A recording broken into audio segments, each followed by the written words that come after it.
कि अगर आज हुजूर पाक सल्लल्लाहु ताला अलैहि वसल्लम की इज्जत की बात आई और अगर तुम मैदान में खड़े रहे तो ये बात भी मत समझ लेना कि तुम्हारे खड़े होने से हुजूर की इज्जत बढ़ जाएगी। कभी नहीं, बल्कि अगर खड़े रहो तो तुम्हारी इज्जत बढ़ जाएगी। ये तुम्हारी किस्मत की बात है। उलमा भी इस बात को सुन लें कि मिंबरों पर बहुत सारे ये बेचारे कमेटियों के डर और खौफ से बोलना बंद कर चुके हैं। मैं सबकी बात नहीं कर रहा हूं। आज भी अल्हम्दुलिल्लाह उलमाए रब्बानीन उलमाए हक्कानीन मौजूद हैं जो खुल करके सारी बातें अमानत के तौर पर कौम के सामने रखते हैं। लेकिन बहुत सारी जगहों पर दुनियादारों का ऐसा राज है कि उलमा के ऊपर वो हथकंडा डालकर बैठे। मौलाना साहब ये मत बोलना, मौलाना साहब ये मत बोलना, हालात खराब हैं, हालात बहुत बुरे हैं। ये सब चीजें मस्जिदों की कमेटियां हो या फिर कहीं और के जोर जबरदस्तियों से उलमा की जुबानें बंद की जा रही हैं, तो मैं उनसे कहता हूं इंतजार करो, फिर तुम्हारे बच्चों का ईमान भी सलामत नहीं रहने वाला है। तुम्हारी नस्ल में भी नबी नबी कहने वाला नहीं रह जाएगा। हक बात हर जमाने में बोलना जरूरी है। एक साहब, चंद सालों पहले की बात है, अभी मैं इतना जलसे करता नहीं था, कोई इलाका था सारे सूदखोर हैं, वहां सूद के कारोबार में मुलविस रहते हैं। हमें प्रोग्राम के लिए बुलाए, तारीख तो लिए, सदर साहब जो बैठे हुए हैं और भी दूसरे लोग हैं।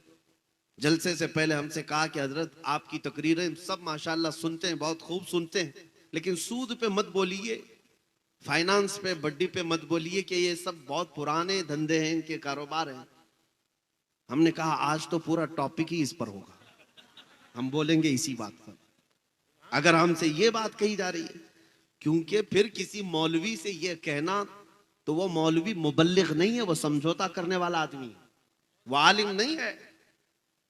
हमने 1 घंटे तक वो सूद के मजम्मत के मुतालिक ही बयान किया। मैंने कहा आइंदा कभी ना बुलाना, कोई फर्क नहीं पड़ता, लेकिन मेरी दी हुई गोली किसी का बुखार जरूर उतारेगी, किसी ना किसी का बुखार उतरेगा। अजीजा ने गिरामी वकार, मैं आपसे भी कहता हूं हालात को देखकर इस तरह से बुज़दिल मत बन जाना। आज लोग ये कहते हैं बहुत किल्लत में है, हम माइनॉरिटी में हैं, छोटी तादाद है, हम क्या कर सकते हैं। ये जुमला अगर मुसलमान कहता है तो ताज्जुब की बात है, हम बदर के मैदान से तो माइनॉरिटी में ही चल रहे हैं। बदर के मैदान से भी हम तो अकलियत में ही है। बदर में तादाद मुसलमानों की 313 थी, काफिरों की 1000 से ज्यादा। उहद के मैदान में 700 सहाबा हैं और कुफार 3000 हैं। और सबसे बड़ी माइनॉरिटी देखना है करबला के मैदान में, एक तरफ 82 लोग, अलग अलग रिवायात है, और मुकाबिल में 22,000। लेकिन एक भी हुसैनी शहजादा खौफ से अपना यानी अपनी जमात नहीं बदलता और ना ही दामन हुसैन को छोड़ने को तैयार है। इसलिए आज ये हालात का रोना कभी मत रोना। आपके लिए हालात हमेशा ऐसे ही थे, बल्कि इससे ज्यादा सख्त भी थे, लेकिन उलमाए हक हर हालत का मुकाबला करते रहे। आपको पता है आजादी से पहले जो गदर का यहां पर मामला था 1857, उस वक्त उलमा के लिए कितनी मुश्किलात थी, कितनी मुश्किलात। अल्लामा फजल हक खैराबादी रहमतुल्लाह अलैह का जमाना, किफायत अली काफी, जिनको गिरफ्तार करने के लिए, एक आलिम को गिरफ्तार करने के लिए 3000 अंग्रेज आए थे, 3000 अंग्रेज आए थे, और उन्होंने साबित कर दिखाया शेर शेर होता है, कुत्ते कुत्ते होते। मोहम्मद अरबी का एक शेर गिरफ्तार करने के लिए 3000 लोग आए, और गिरफ्तार करके जब किफायत अली काफी रहमतुल्लाह अलैह को लाया और अपने दारुल हुकूमत में कैद करके एक आलिम को रखा, 7 दिन तक या 8 दिन तक उनके जिस्म पर गरम स्त्री फेरते थे। प्रेस जो है गरम करके स्त्री को फेरते थे जिस्म पर, चमड़ी जल जाती थी रात के वक्त, और फिर उनसे कहते कि तुम्हारे दिए हुए फतवे, तुम्हारी बोली हुई बातें वापस ले लो, हमारा दौर है, हमारी हुकूमत है, हम आपको ओहदा दे देंगे, कोई मनसब दे देंगे। लेकिन किफायत अली काफी रहमतुल्लाह अलैह यही फरमाते, तुम बहुत हल्का सौदा करना चाहते हो, हल्का सौदा, मुझ जैसे को तुम इतनी छोटी लालच में खरीद रहे हो। वो क्या बिके जो बाजार मुस्तफा में पहले बिका हुआ। 7 दिन तक जब चमड़ी पर स्त्री फेरी जाती और किफायत अली काफी नहीं मानते थे तो उनके जिस्म पर रात को फिर नमक छिड़कते थे। जली हुई चमड़ी पर अंग्रेज नमक छिड़कते थे। तो क्या उस किफायत अली काफी रहमतुल्लाह अलैह के इस तकलीफ के बाद अंग्रेजों ने इस धरती से इस्लाम को साफ कर दिया?